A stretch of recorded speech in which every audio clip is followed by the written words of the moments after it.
बचपन से बाटे हमनी के साथ साथ परछाई, हर मुसीबत में खड़ा तू रहेला हरदम भाई।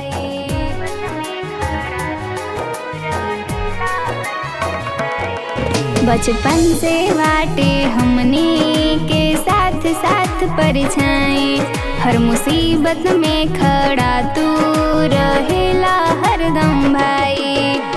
दुआ करी भगवान से उमर लाग जाए हमार, आज आइल बा अइसन त्योहार। देखा राखी से जुड़ल बा प्यार, आज आइल बा अइसन त्योहार।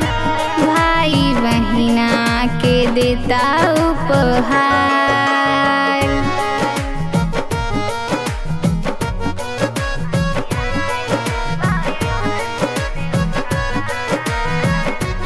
Music by Manish Tiwari.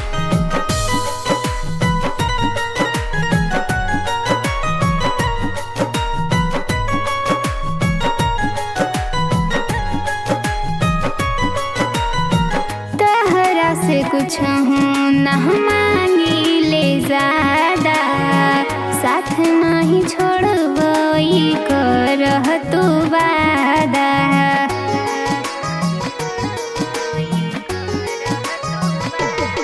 ई रेशम के डोरी नहीं विश्वास बाटे हो, एगो बहिना खातिर भाई त खास बाटे हो। कि पूजत राही आसन तो के आरती उतार, आज आइल बा अइसन त्योहार। देखा राखी से जुड़ल बा प्यार, आज आइल बा अइसन त्योहार। भाई बहिना के देता उपहार।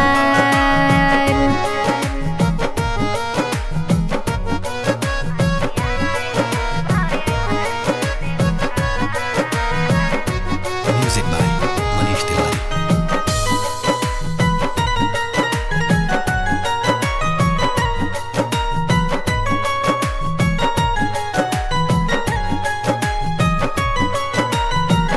हर साल असही सजाइब कलाई, हर जन्म में चाही तहरे जैसन भाई।